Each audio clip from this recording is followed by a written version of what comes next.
Welcome everyone to Living with the Times. This week is Parshat Vayetze, and as we've been doing, we're going to try to connect different ideas in the Parsha to the current situation in Israel. So near the end of Parshat Vayetze, there's a very detailed story of how Yakov is able to acquire most of the sheep of Lavan. The introduction to this is Yakov, after many, many years of watching and taking care of the sheep of Lavan, his father-in-law. In the meantime, he has a whole family now. And he goes to Lavan and he complains that after all that work, he has nothing for himself and his family. And so Lavan says, what do you suggest? So Yakov suggests a certain plan where he would watch some of the sheep and Lavan would watch the other sheep. And slowly Yakov would build his own flock. Lavan, thinking that Yakov is totally naive, agrees to it happily.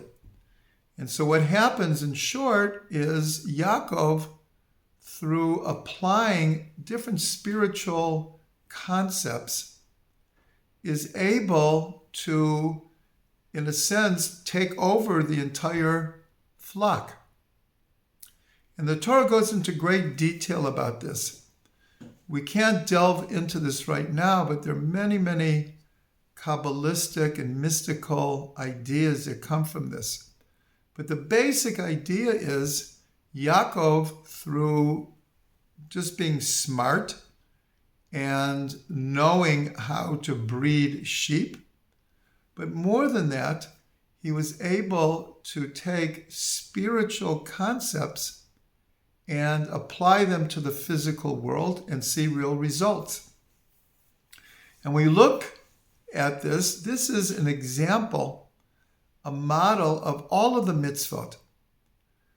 Virtually all of the mitzvot have to do with a physical action, a physical object, or speech. And here speech is considered like an action. So all of the mitzvot are tied to the material physical world. And by doing mitzvot, we inject spiritual content. We imbue the physical world with spirituality and light. And that is the function of the mitzvot.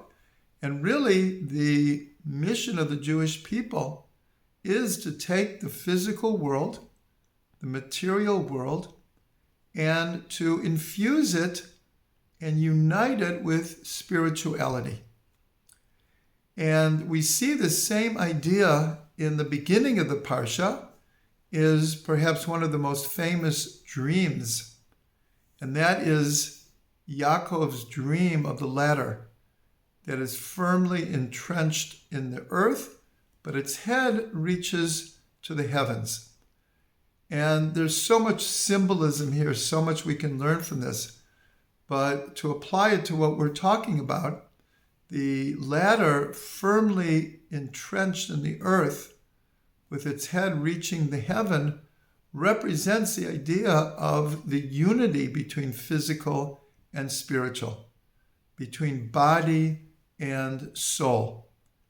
And so the same principles that Yakov used to turn all of the flock of Lavan into his own flock is already hinted to in the dream of Yakov.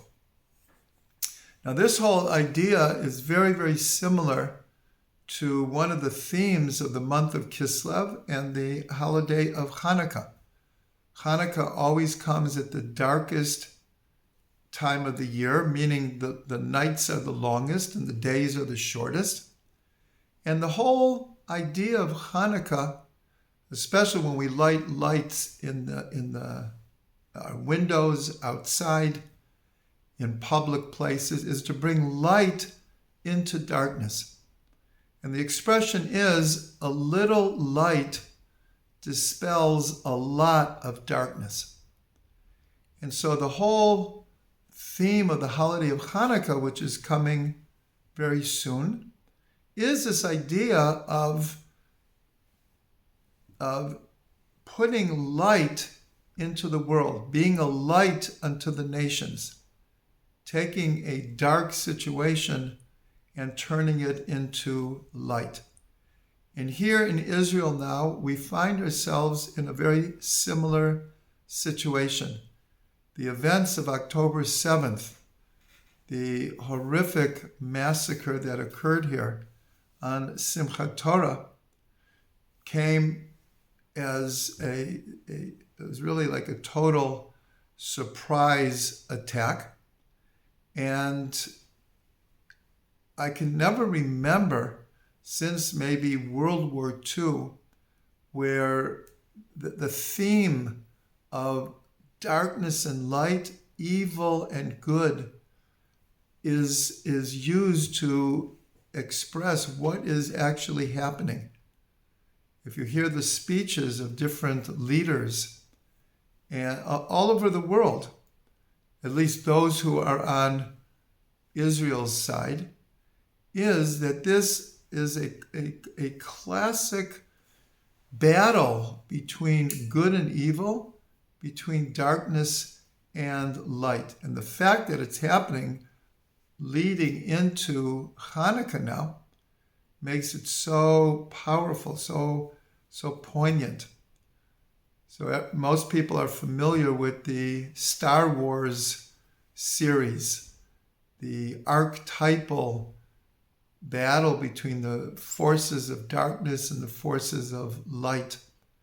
But we're living it out right now. And there is a recognition that sometimes evil, you can't compromise with it because it only wants your destruction. And so just like we've been reading in the Torah, how Avram, Yitzhak, and Yakov, all of them underwent so many different tests and challenges. But these are our challenges. These are not just about three patriarchs who lived a long time ago. The stories in the Torah are archetypal, they're eternal, and we now have our tests. We have our challenges. And so our task now is to take a horrible situation that was thrust upon us, and we have to use it now to make this clarification between good and evil, between light and darkness. And Baruch Hashem, we have the holiday of Hanukkah coming to inspire us that a little bit of light can dispel a lot of darkness. And so the whole world is watching, and we really need to be like the Maccabees of old. Our soldiers are really putting their lives on the line in order to protect the land of Israel and the Jewish people. And God willing, just like there were miracles at the time of Hanukkah, we will see miracles in our day, and we will see light overtaking the darkness.